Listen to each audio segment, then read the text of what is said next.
যদিও অনেকে বলে যে আমার ছবিতে ভিলেন থাকে মেয়েরা, কিন্তু দেখতে পাচ্ছি তো, কিন্তু আমি তো দেখলাম পরাণের ম্যাক্সিমাম দর্শক মেয়ে ছিল, সুরঙ্গরও ম্যাক্সিমাম দর্শক ফ্যামিলি অডিয়েন্স বেশি। না, আক্রোশ ছিল না, আমার ক্যারেক্টার প্রতি আক্রোশ ছিল। এইরকম নারী কি পৃথিবীতে বিলং করে না? এখন পরাণ তো একটা রিয়েল স্টোরি না ছবি। এখন সেই নারীকে তাহলে উনি নারী বলে ওনাকে ছেড়ে দিবে এখন আদালত? উনি তো নারী একজন, ওনাকে ছেড়ে দেখ। উনি অন্যায় করেছে, এই গল্পটাই আমরা দেখানোর চেষ্টা করেছি, সুরঙ্গ যে ক্যারেক্টারটা। এবং আপনি একটা যে চিন্তা করেন, বাংলাদেশে যত ছবি হয় এর মধ্যে ম্যাক্সিমাম ছবিতে তো লাস্টে ভিলেন মারা যায়। ভিলেনটা তো ছেলে মানুষ। দু একটা সিনেমাতে যদি নেগেটিভ ক্যারেক্টার নারী হয়, এতে করে নারী সমাজকে কিছু না, একটা ক্যারেক্টার বোঝায়। মানে আমরা তো আসলে এমন যদি একটা সিনেমার কোনো নারী ক্যারেক্টারই ভালো না, সবাই খারাপ, এরকম তো না বিষয়টা। যে ছবির শুরু হচ্ছে নারী ফুটবল টিম দিয়ে, শেষ হচ্ছে নারী ফুটবল টিম দিয়ে, এবং সবাই এক বাক্যে বলছে যে ছবিটা অনেক ভালো, তাহলে কেন এটা এখন নারীবাদীরা দেখুক, ছবিটা দেখে আরো বেশি, এই ছবিটা আবার দেখানো শুরু করুক, বা ছবিটা দেখুক, তখন বলুক যে রায়হান রাফি সন্দীপ বেদি ভাঙ্গা কিনা। আসলে তাহলে আমি দামার মতো সিনেমা কেন বানাবো, কেন পুরামন দুইয়ের মতো ছবি বানাবো, যে খুবই সেন্সিটিভ সাবজেক্ট নিয়ে কিন্তু ছবি ছিল পুরামন দুই, যে আত্মহত্যা করলে জানা হয় না।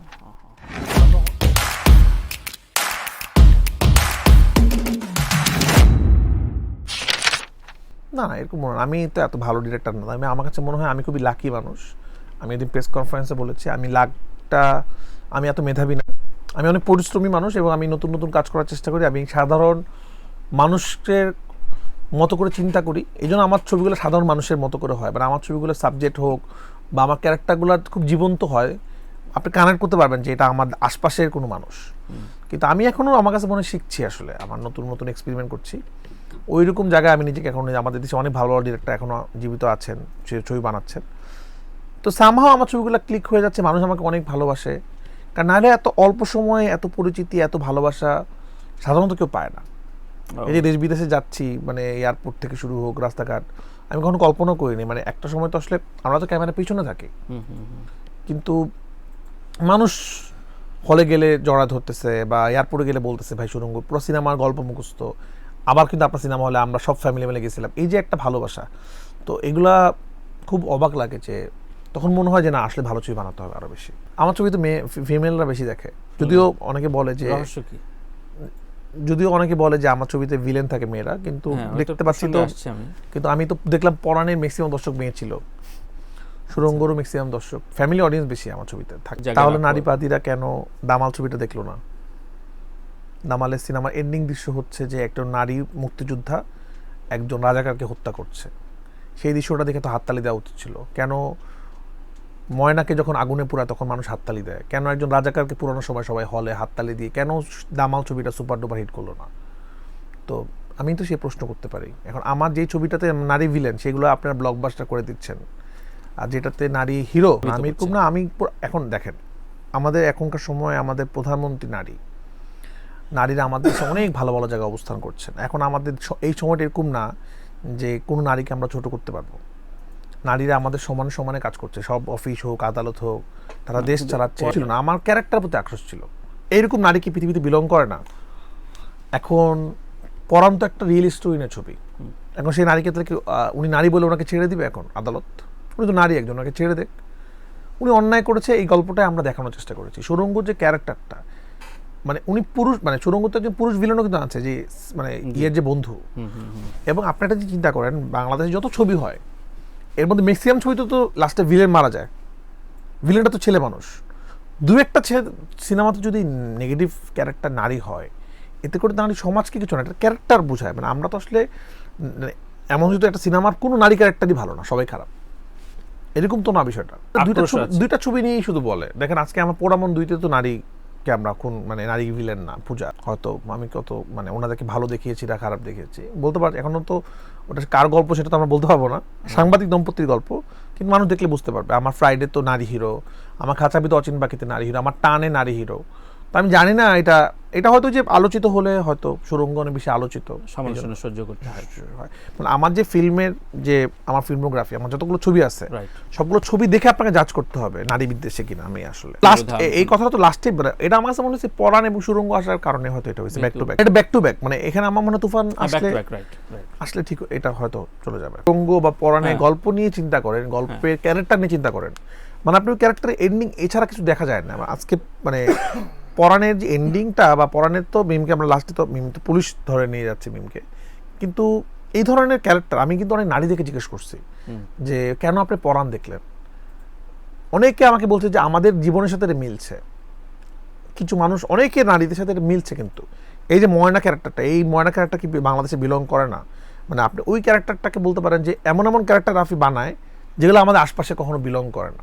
তাদেরকে বলবো আমার আরও ছবি দেখেন আপনারা, তাহলে বুঝতে পারবেন। এবং আপনারা শুধু আমার না, আপনারা সব ছবিগুলো দেখেন, ছবি দেখেন, মানে বাংলা সিনেমা এখন ভালোর দিকে যাচ্ছে, আপনারা আসলে ছবি দেখেন, সাপোর্ট করেন।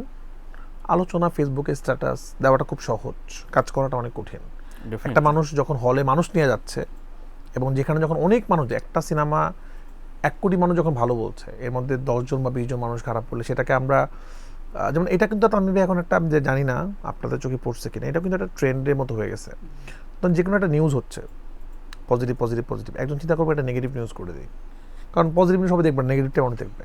তো এই যে একটু বিরুদ্ধে বলা, সব কিছু একটা জন ভালো যাচ্ছে একটু ডিফারেন্ট কিছু বলা, সেটার মধ্যেও কিছু মানুষের মধ্যে একটা ব্যাপার আছে।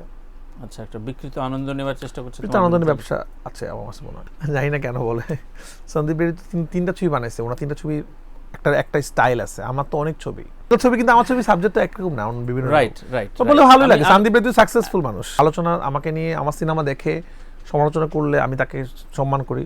সিনেমা দেখছে তো আর দিন শেষে মানুষ, আমার সিনেমা যেই 3 ঘন্টা মানুষ দেখছে, সেই 3 ঘন্টা তো সে ক্রাইম করছে না। আমি জানোয়ারের মতো সাবজেক্ট নিয়ে ছবি বানাইছি, রেপ নিয়ে। আমি বিশ্বাস করি জানোয়ার দেখার পর মানুষ মানে প্রতিদিন তো রেপিস্ট তৈরি হচ্ছে, বা আমি আমার জানোয়ার ছবি দেখার পর আমি বিশ্বাস করি আর জীবনে কেউ চিন্তাও করে যে আমি এই কাজটা করব, সে এই কাজটা থেকে বিরত থাকবে। তো আমি চেষ্টা করি সবসময়, আমি মুক্তিযুদ্ধ ছবি বানানোর চেষ্টা করছি, ফুটবল নিয়ে, যেটা আমাদের বাংলাদেশ সবচেয়ে বেশি অবহেলিত ছবি, মেয়েদের ফুটবল। যেমন আমার দামালের এন্ডিং ছিল নারী ফুটবল দলের বিজয়, এটা নিয়েও অনেকে কমপ্লেন করছে যে কোনো দরকার ছিল না, দামালের এন্ডিংটা আসলে ওইখানেই করে দেওয়া উচিত ছিল, আবার এখানে নারী ফুটবল দল টানা দরকার কি? আমার কাছে মনে হয়েছে যে আমাদের এখনকার নারীরা ভালো খেলছে, যদি আমাদের আগের থেকেই প্ল্যান ছিল এটা যে এন্ডিংটা হবে নারী ফুটবল টিমের গল্প দিয়ে, বিজয় দিয়ে। তো আমি বিশ্বাস করি, আমি দামাল নিয়ে বেশি কথা, দামাল নিয়ে আমার অনেক আক্ষেপ আছে, যে ছবির শুরু হচ্ছে নারী ফুটবল টিম দিয়ে, শেষ হচ্ছে নারী ফুটবল টিম দিয়ে, এবং সবাই এক বাক্যে বলছে যে ছবিটা অনেক ভালো।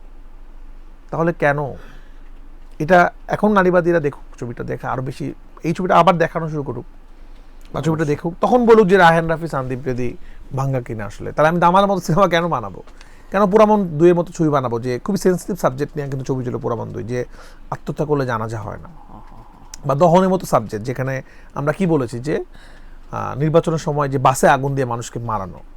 তো প্রত্যেকটা সাবজেক্ট, আমি কিন্তু বিভিন্ন সাবজেক্ট নিয়ে কাজ করছি, সমাজের জন্যই কাজ করছি। একটা সুরঙ্গ, একটা পরাণ, রিসেন্ট টাইমের জিনিস দিয়ে তো জাজ করা উচিত না কাউকে। আমি একটা জিনিস বিশ্বাস করি, আমি অনেকে বলে না যে আমরা কম্পিটিশন আমরা দিতে পারবো হিন্দি ছবির সাথে, এটা দিতে হচ্ছেই, সিনেমাতে না। মানে আলটিমেটলি আপনি যাদেরকে সিনেমা হলে সিনেমা যদি দেখতে না দেন, সে তো অনলাইনে দেখে ফেলছে। আমরা ওটিটিতে যখন কাজ করি, আমাদের ওটিটি কন্টেন্ট যখন রিলিজ হয়, আমরা নেটফ্লিক্সের সাথে কম্পিটিশন করছি, কারণ যে লোকের কাছে নেটফ্লিক্স আছে তার কাছে চরকি আছে, তার কাছে হইচই আছে না। কিন্তু আমি এটাই বলছি, তো এখন কম্পিটিশন দিতে হবে আমাদেরকে। বাট আমি যেটা বিশ্বাস করি না, যেটা আমরা বলছি যে হল বাঁচাতে হলে হিন্দি ছবি আনতে হবে, মানে আমার বিশ্বাস হয় না একটা দেশে ইন্ডাস্ট্রি আরেক দেশে ইন্ডাস্ট্রি সিনেমা নিয়ে বাঁচবে। আমাদের সিনেমা ইন্ডাস্ট্রি বাঁচাতে হলে, হল বাঁচাতে হলে বাংলা ছবি আপনি দেখেন, হিন্দি ছবি ভালো মানুষ দেখছে, বাংলা ছবি যে জোয়ার যখন পরাণ হাওয়ার মতো বা প্রিয়তম সুরঙ্গের মতো দেখছে মানুষ, দেখছে না। কিন্তু দিন শেষে আমাদের দেশে মানুষ আমাদের ছবি দেখে আনন্দ পায়। অবশ্যই আমরা এনজয় করি, ডাঙ্কি হয়তো প্রথম দিন দেখতে ভালো লাগবে, কিন্তু ডাঙ্কি দিয়ে তো আমাদের ইন্ডাস্ট্রি বাঁচবে না। তো এটাই তো বলা হচ্ছে, এটা বাঁচবে না, আমাদের ইন্ডাস্ট্রি বাঁচানোর জন্য আমাদের ছবি বানাতে হবে। আসুক ডাঙ্কি, সমস্যা নাই, আসুক এনিমেল, যার ইচ্ছা সে দেখবে। এখন ইন্টারন্যাশনাল পৃথিবী ওপেন যুগ, সবাই যার যেটা সে সেটা দেখবে। কিন্তু আমরা যদি ভাবি যে ওদের ছবি এনে আমরা আমাদের ইন্ডাস্ট্রি বাঁচায় ফেলবো, হবে না।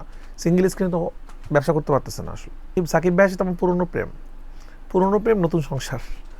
কারণ আমার ক্যারিয়ারের শুরু পুরামন 2 দহনের পর থেকেই সাকিব ভাইয়ের সাথে আমার দেখা হয়, উনি আমাকে পরামর্শ দেয়। আমি আপনার সাথে আগেও বলেছি কিন্তু এই কথাটা, যে আমরা প্ল্যান করছিলাম, আমরা একটা বড় প্ল্যান করেছিলাম প্রেমিক, সেই ছবিটা হয়ে ওঠে নাই বিভিন্ন কারণে। একটা সিনেমা তো অনেক ধরনের কারণে হয় না, বিভিন্ন রকম পিছায় আগায়। এই যে রাজকুমার তো আসলে সাকিব ভাইয়ের একরকম প্রথম প্ল্যান ছিল, পরবর্তীতে আরেকরকম এখন অন্য ইয়ে থেকে হচ্ছে। সাকিব ভাই হয়তো সিনেমাটা ছেড়ে দিচ্ছে যে ঠিক আছে। তো এরকম সিচুয়েশন ডিফারেন্ট করে। তো আমার কাছে মনে হচ্ছিল যে সাকিব ভাইকে নিয়ে, ওনার মতো এরকম একটা স্টারকে নিয়ে আমি আসলে ঠিকঠাক কিছু বানাতে চাই। কারণ একটা জিনিস চিন্তা করি, মানে যখনই আসলে এরকম বড় কাউকে নিয়ে সিনেমা বানানোতে একটা টেনশনও আছে, আসলে মানুষের এক্সপেকটেশন অনেক বেশি বেড়ে যায়, কারণ হিউজ ফ্যান ফলোয়ার। আজকে একটা পরাণ যদি সাকসেসফুল না হতো, আমার প্রেশার থাকতো না বেশি একটা, থাকতো না বেশি একটা, হয় নাই সাকসেসফুল। আচ্ছা, কিন্তু একজন সাকিব খানকে নিয়ে সিনেমা সাকসেসফুল না হলে তো একটা প্রেশার, কারণ ওনার অনেক ভক্তকুল, মানুষের এক্সপেকটেশন অনেক বেশি। তো সাকিব ভাইকে নিয়ে আমার আসলে এমন ছবি বানাতে চাচ্ছিলাম আমি, যেটা কিনা আসলে সাকিব ভাইয়ের মত, মানে ওরকম একজন সুপারস্টারকে দেখা যায় ছবির মধ্যে। রাইট। তো আমার কাছে মনে হচ্ছিল প্রেমিক ছবিটাও যেইভাবে আগাচ্ছিলাম আমরা, সেটার প্রোডাকশন, সেটা সবকিছু প্ল্যানিং, সেটার গল্প, আমার হচ্ছিল যে না, আমার সাথে সাকিব ভাইয়ের প্রথম ছবিটা এই ছবিটা না। বাট আমরা দুজনে ওই দিনও বলছিলাম যে প্রেমিক আরো হবে না, হবে আমরা বানাবো, আমাদের দুজনেরই খুব পছন্দের গল্প, এটা আমরা বানাবো সামনে কোনো এক সময়, সাকিব ভাইয়ের খুব পছন্দের গল্প। বাট আমাদের শুরুটা তুফানের মতোই হওয়া উচিত।